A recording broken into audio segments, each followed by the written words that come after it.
नमस्कार, स्वागत है आप सभी का एबी स्टार न्यूज में और मैं हूं आपके साथ जुबैर चौधरी। वक्त तो चला है देश लाइव का, जहां सबसे पहले बात करेंगे मैक्सिको की। अमेरिका के बाद अब मैक्सिको में भी गोलीबारी की घटना सामने आई। इस गोलीबारी में मेयर समेत 10 लोगों की मौत हो गई। बता दें कि गोलीबारी की घटनाएं अब अमेरिका से बाहर निकलकर उसके पड़ोसी देशों तक पहुंच गई हैं। कनाडा के बाद अब मैक्सिको में भी गोलीबारी होने लगी है। गुरुवार को मैक्सिको के मैक्सिकन सिटी हॉल में सामूहिक गोलीबारी हुई। इसमें मेयर समेत 10 से ज्यादा लोगों की मौत की खबर सामने आई। बता दें कि मौतों का आंकड़ा बढ़ भी सकता है, लेकिन फिलहाल पुलिस इस मामले की जांच में जुटी हुई है और फायरिंग की वजह पता करने की कोशिश की जा रही है। हालांकि इस घटना को लेकर अभी तक कोई आधिकारिक बयान नहीं आया, लेकिन एक संगठन ने इस घटना की जिम्मेदारी ली है। विदेशी मीडिया रिपोर्ट्स की माने तो गुरुवार सुबह मैक्सिकन सिटी हॉल में एक कार्यक्रम का आयोजन हो रहा था। कार्यक्रम में अचानक एक अनजान शख्स घुसता है और अंधाधुंध फायरिंग करने लगता है। गोलीबारी में 10 लोगों की मौके पर ही मौत हो गई। मरने वालों में वहां के मेयर के अलावा उनके पिता, पूर्व मेयर और म्युनिसिपैलिटी पुलिस के अधिकारी शामिल रहे। तो वहीं सामूहिक फायरिंग की इस घटना के बाद से पूरे इलाके में दहशत का माहौल है। बता दें कि इससे पहले अमेरिका से गोलीबारी की घटना सामने आई थी, जहां एक व्यक्ति ने बाजार में गोलीबारी की घटना को अंजाम दिया, जिसमें कई लोग घायल हो गए और मौत भी हुई। अब इसके बाद मैक्सिको के मैक्सिकन सिटी हॉल में एक कार्यक्रम के बीच एक शख्स ने अंधाधुंध फायरिंग कर दी, जिसमें गोलीबारी में 10 लोगों की मौत हो गई। बता दें कि सामूहिक गोलीबारी की घटनाओं से अमेरिकी सरकार सबसे ज्यादा परेशान है। यहाँ कोई महीना ऐसा नहीं जाता जिसमें गोलीबारी की कोई घटना सामने नहीं आए। तो वहीं 3 अक्टूबर को न्यूयॉर्क के स्ट्रीट में रात करीब 11 बजे गोलीबारी हुई थी। इसमें 15 साल के एक छात्र घायल हुआ था। इससे पहले एक साल में अमेरिका में गोलीबारी की कई बड़ी घटनाएं भी हो चुकी हैं, जिनमें काफ़ी लोग मारे जा चुके हैं। अमेरिका में लगातार गोलीबारी की घटनाएं सामने आती हैं, लेकिन अब अमेरिका के पड़ोसी देशों से भी गोलीबारी की घटनाएं सामने आ रही हैं। लोग खुले में गोलीबारी करते नजर आ रहे हैं। इस बीच मैक्सिको में गोलीबारी से हड़कंप मच गया, जहां एक कार्यक्रम आयोजित किया गया, जिसमें मैक्सिकन सिटी हॉल में ये कार्यक्रम आयोजन किया गया था। इस कार्यक्रम के बीच ही अचानक एक अनजान शख्स बीच कार्यक्रम में घुसता है और अंधाधुंध गोली फायरिंग करना शुरू कर देता है, जिससे वहां पर मौजूद मेयर, उनके पिता और पूर्व मेयर की मौके पर ही मौत हो जाती है।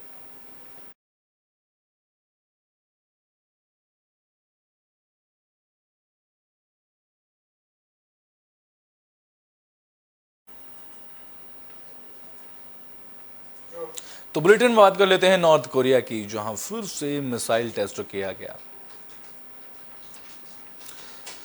बता दें कि उन्होंने जापान सागर में 2 मिसाइल दागे हैं। आखिर उत्तर कोरिया के तानाशाह किम जोंग उनके मन में क्या चल रहा है? दरअसल ये सवाल इसलिए उठ रहा है क्योंकि जापान के ऊपर से मिसाइल दागने के 2 दिन बाद एक बार फिर मिसाइल टेस्ट करने की वजह से नॉर्थ कोरिया ने फिर से मिसाइल टेस्ट किया, जिसमें फिर उन्होंने जापान सागर में 2 मिसाइल दागी। बता दें कि इस संबंध में दक्षिण कोरियाई सैन्य अधिकारी ने जानकारी दी, जिन्होंने यूनहाप समाचार एजेंसी को बताया कि उत्तर कोरिया ने गुरुवार को अपने पूर्वी जल क्षेत्र की ओर से बैलिस्टिक मिसाइल लॉन्च किया, जो कि चिंता का विषय है। बता दें कि उत्तर कोरिया ने पिछले मंगलवार को ही जापान की राजधानी टोक्यो के ऊपर से मध्यम की दूरी पर मिसाइल दाग दी थी, जिससे पूरे जापान में हड़कंप मच गया था। बता दें कि इसके 2 दिन बाद यानी कि फिर से मिसाइल दागी गई हैं। उत्तर कोरिया ने 5 साल में पहली बार जापान के ऊपर से मिसाइल दागकर पूरी दुनिया को सदमे में डाल दिया है, पूरी दुनिया को सख्ते में डाल दिया है। बता दें कि इसको लेकर ये 5 साल में पहली बार है जब जापान के ऊपर से उत्तर कोरिया ने मिसाइल दागी हैं। मिसाइल दागने की इस घटना के बाद जापान अलर्ट मोड पर आ गया था। जापान के अधिकारियों के आसपास की इमारतों को खाली कराने का आदेश भी दे दिया था, जहां पर पूर्वोत्तर क्षेत्र के निवासियों के लिए जे अलर्ट जारी किया गया। यहाँ चर्चा कर दी गई कि 2017 के बाद पहली बार ऐसा अलर्ट जारी किया गया है। जापान में 2017 के बाद ये जो अलर्ट पहली बार जारी किया गया है। जापान के कई इलाकों में ट्रेन सेवाएं को कुछ समय के लिए निलंबित भी किया गया था। जापान के प्रधानमंत्री फुमियो किशिदा ने मीडिया में बात की। उन्होंने कहा कि उत्तर कोरिया की तरफ से हाल ही में किए गए टेस्ट की वे कड़ी निंदा करते हैं। उन्होंने कहा कि वहां स्थिति को लेकर राष्ट्रीय सुरक्षा परिषद के साथ भी चर्चा करेंगे। वहीं जापान कैबिनेट के मुख्य सचिव हिरोकाजू ने बताया कि उत्तर कोरिया के मिसाइल टेस्ट के बाद किसी तरह के नुकसान की खबर अभी तक नहीं है, लेकिन मिसाइल 22 मिनट तक हवा में रहने के बाद देश के विशेष आर्थिक क्षेत्रों के बाहर समुद्र में जा गिरी। यह चर्चा है कि उत्तर कोरिया की तरफ से पिछले 10 दिन में ये 5वां टेस्ट किया गया है। यह दक्षिण कोरिया और अमेरिका के बीच द्विपक्षीय सैन्य अभ्यास और पिछले हफ्ते जापान से जुड़े सहयोगों के लिए बाकी के टेस्टों की जवाबी कार्रवाई की वजह से किया गया था। वहीं उत्तर कोरिया के इस तरह के अभ्यास को युद्ध का पूर्वाभ्यास करार देता नजर आ रहा है, जिसको लेकर जापान में हड़कंप मचा हुआ है। जापान में अलर्ट भी जारी कर दिए गए, क्योंकि जापान में इससे पहले भी जापान की तरफ नॉर्थ कोरिया की तरफ से मिसाइल दागी गई थी, जिसमें कहा गया था कि वह अपने सैन्य अभ्यास के दौरान इस मिसाइल को दागा गया है। लेकिन एक बार फिर नॉर्थ कोरिया की तरफ से जापान के सीमा पर ये 2 मिसाइलें दागी गई हैं, जहां जापान सागर में ये 2 मिसाइलें दागी गई थी, जिसको लेकर अब फिर से जापान में गहमा-गहमी का दौर शुरू हो गया है।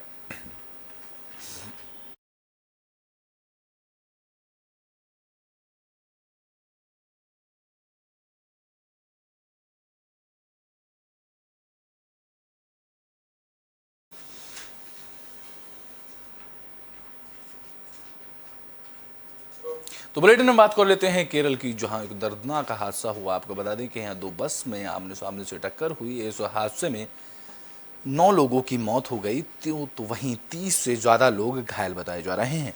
केरल के पलक्कड़ जिले में भीषण सड़क हादसा हुआ, जहां इलाके में केरल का राज्य सड़क परिवहन निगम यानी कि KSRTC की बस और एक टूरिस्ट बस के बीच जोरदार टक्कर हो गई। हादसे में 9 लोगों की दर्दनाक मौत हुई, वहीं 38 लोग घायल हो गए। घायलों को इलाज के लिए अस्पताल भेजा गया, जहां जानकारी के मुताबिक बीती रात बुधवार को इलाके में मंगलम के स्कूली छात्रों की बस ले जा रही थी, जहां एक टूरिस्ट बस ने KSRTC के बस को पीछे से टक्कर मार दी। टक्कर लगने के बाद बस दलदल में गिर गई। इसमें 9 लोगों की मौत हुई और कई लोग घायल हो गए। हादसे में घायल हुए 38 लोगों को इलाज के लिए अस्पतालों में भर्ती कराया गया, जिसमें कईयों की हालत नाजुक बताई जा रही है। तो वहीं मरने वालों में 5 छात्र, 1 टीचर और 3 KSRTC के सदस्य शामिल हैं। हालांकि यह हादसा कैसे हुआ, इस बात की जानकारी अभी तक नहीं लगी है और पुलिस इस पूरे मामले की जांच कर रही है। जानकारी के मुताबिक हादसा बुधवार रात करीब 11:30 बजे राष्ट्रीय राजमार्ग 544 पर हुआ, जहां टूरिस्ट बस के साथ साथ सीनियर सेकेंडरी स्कूल के छात्रों को लेकर ऊटी की ओर जा रही थी। तो वहीं KSRTC की सुपर फास्ट बस ने पीछे से आकर उनमें टक्कर मार दी। दोनों बसों के बीच इस टक्कर का से हादसा हुआ, जब पहली बस दलदल में जा गिरी, जिस हादसे में 9 लोगों की मौत हो गई।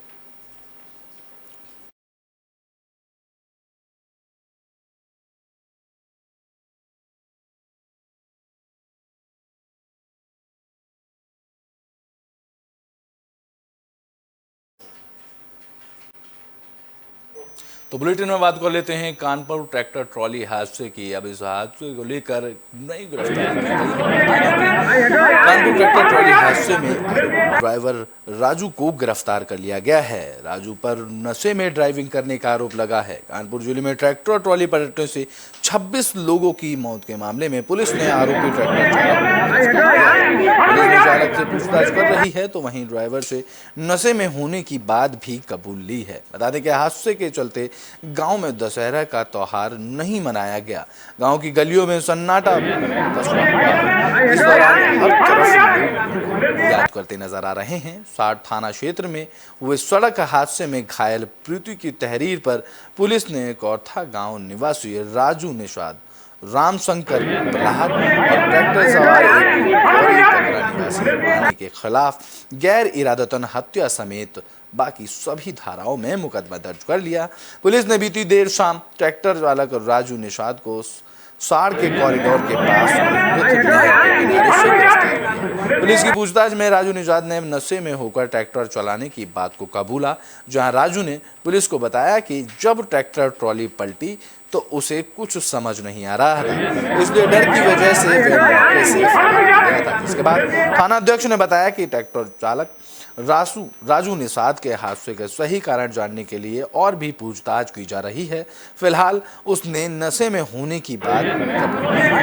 कौता गांव में सड़क हादसे में 26 लोगों की मौत हुई थी, जिसके बाद 5वें दिन दशहरा का त्योहार नहीं मनाया गया, लेकिन लोगों के घरों के बाहर बैठे अपने लोगों को याद करते नजर आए। गांव की गलियों में अब इस मामले में आरोपी ड्राइवर को गिरफ्तार कर लिया है, जिसने अपने नशे में होने की बात को कबूल लिया है।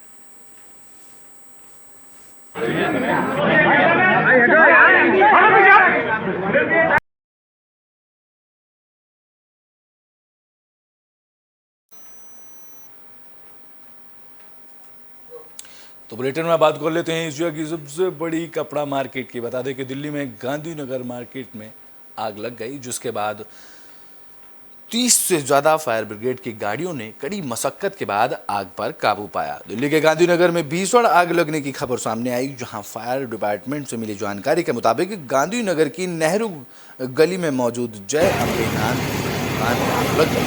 इस भीषण आग लगने की घटना के बाद तरह के तो वहीं आग की वजह इस घटना पर दिल्ली के बाद ने कहा कि ईश्वर से सभी के सलाम कामना करते हैं। तो के मुताबिक आग पर काबू पाने में बड़ी समस्याएं सामने आ रही हैं।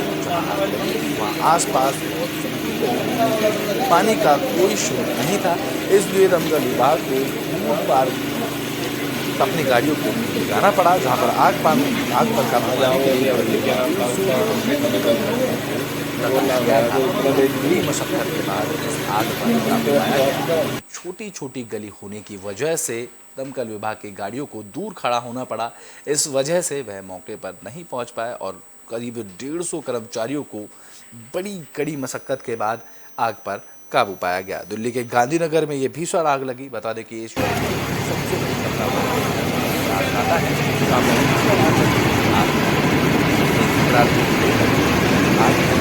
आसपास, जिसके बाद मौके पर पहुंचे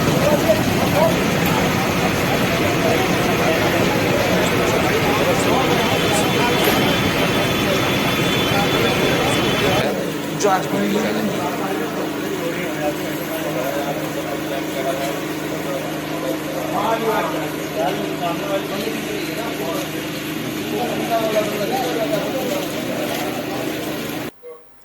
देश लाइव में भी के लिए बस इतना ही। देश और दुनिया की तमाम खबरों के लिए देखते रहें एबी स्टार न्यूज़।